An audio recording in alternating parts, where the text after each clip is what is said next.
Magagaan sa endorsement sa presidente ang muhulip kang Lapu-Lapu City Councilor Marcial Ycong. Samtang mga kabanay sa mitaliwan nga konsehal mitataw nga adunay heart ailment. Kini, si Luan Merondina sa report.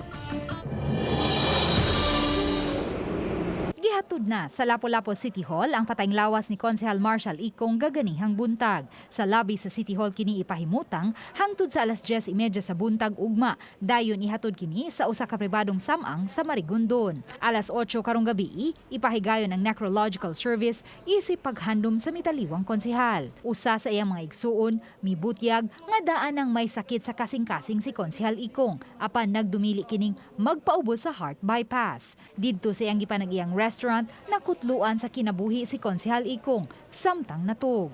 Naibong naman sa anayang caretaker usta nga nang anak naman kuno na mano dito nagbitay ang tiil. Di gipukaw kuno sa kanayang caretaker nga sir tarong sir kay na usiya. Wala na mo man tingog.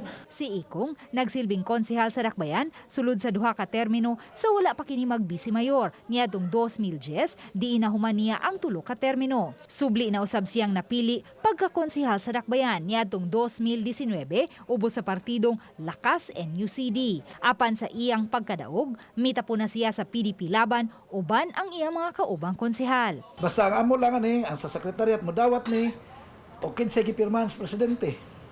Ya, amo i-recognize sa sanggunian aron ma-consider siya nga puli ni Honorable Marcial Ycong. Uban ni Godfrey Relien, Luan Merondina, Balitang Bisdak.